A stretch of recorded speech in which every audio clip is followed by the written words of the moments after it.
We've all got two wolves in us, a good one and a bad one, and they both want to eat. The best I can tell, we just got to feed that good one a little more than the other one. Happiness is an emotional response to an outcome. If I win, I will be happy. If I don't, I won't. It's an if-then, cause and effect, quid pro quo standard that we cannot sustain because we immediately raise it every time we attain it. You see, happiness demands a certain outcome. It is result reliant. And I say if happiness is what you're after, then you're going to be let down frequently and you're going to be unhappy much of your time. Joy, though, joy is a different thing. It's something else. Joy is not a choice. It's not a response to some result. It's a constant. Joy is the feeling that we have from doing what we are fashioned to do, no matter the outcome.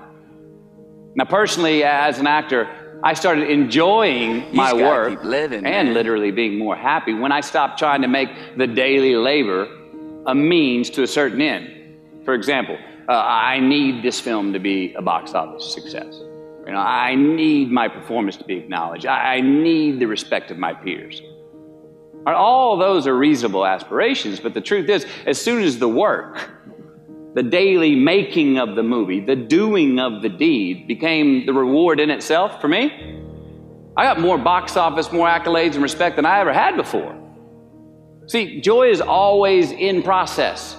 It's under construction. It is in constant approach, alive and well in the doing of what we're fashioned to do and enjoying it. Now, the easiest way to dissect success is through gratitude. Giving thanks for that which we do have, for what is working. Appreciating the simple things we sometimes take for granted. We give thanks for these things, and that gratitude reciprocates, creating more to be thankful for. It's really simple, and it works.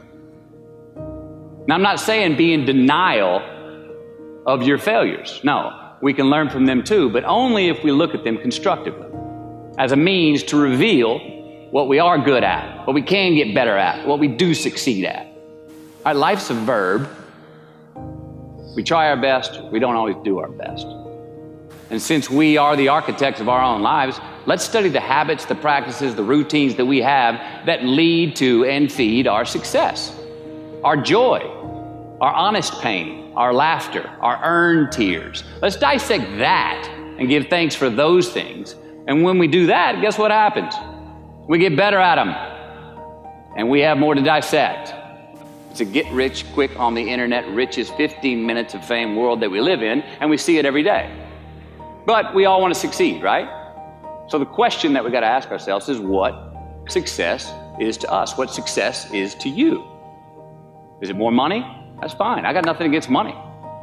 Maybe it's a healthy family.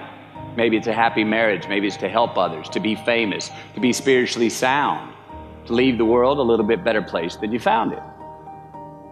Continue to ask yourself that question. Now, your answer may change over time, and that's fine. But do yourself this favor. Whatever your answer is, don't choose anything that will jeopardize your soul. Prioritize who you are, who you want to be, and don't spend time with anything that antagonizes your character. Don't drink the Kool-Aid, man. It tastes sweet, but you will get cavities tomorrow, all right? Life is not a popularity contest.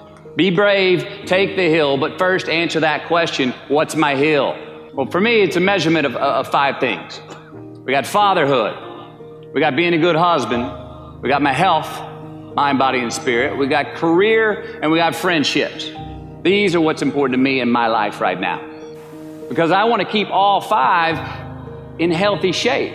And I know that if I don't take care of them, if I don't keep up maintenance on them, one of them is going to get weak, man. It's going to dip too deep into the debit section. It's going to go bankrupt. It's going to get sick, die even. So first, we have to define success for ourselves. And then we have to put in the work to maintain it. Take that daily tally. Tend our garden. Keep the things that are important to us in good shape. Defining ourselves by what we are not is the first step that leads us to really knowing who we are. You know that group of friends that you hang out with that they really might not bring out the best in you? You know, they gossip too much, or they're kind of shady. They really aren't going to be there for you in a pinch. Or how about that bar that we keep going to that we always seem to have the worst hangover from?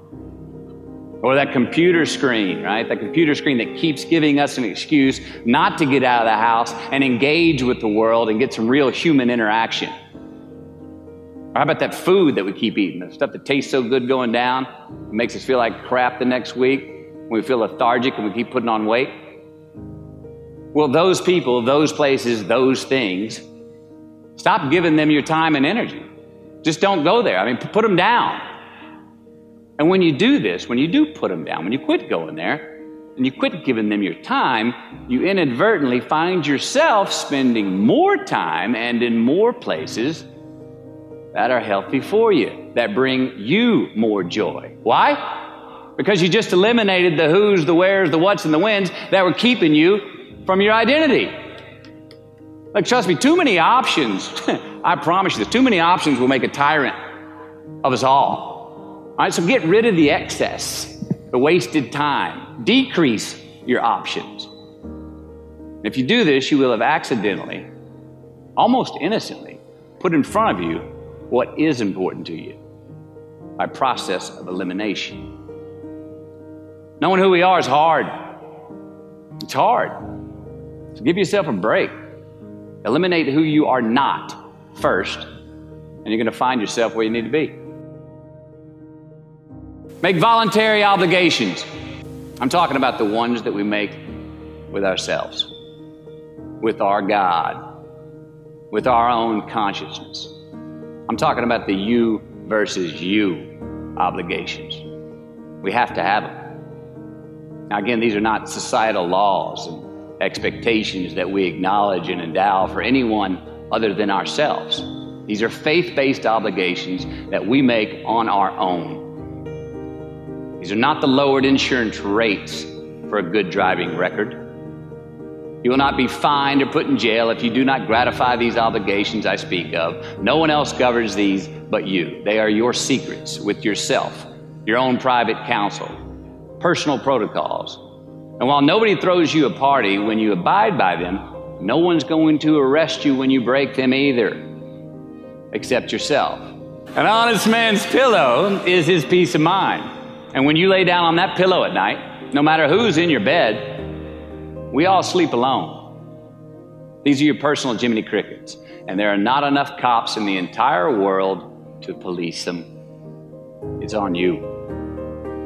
It's on you. We do our best when our destinations are beyond the measurement, when our reach continually exceeds our grasp, and when we have immortal finish lines. And when we do this, the race is never over. The journey has no port. The adventure never ends because we are always on the way. So do this, and let somebody else come up and tap you on the shoulder and say, hey, you scored. Let them run up and tap you on the shoulder and say, man, you won. Let them come tell you, you can go home now. Let them say, I love you too. Let them say, thank you.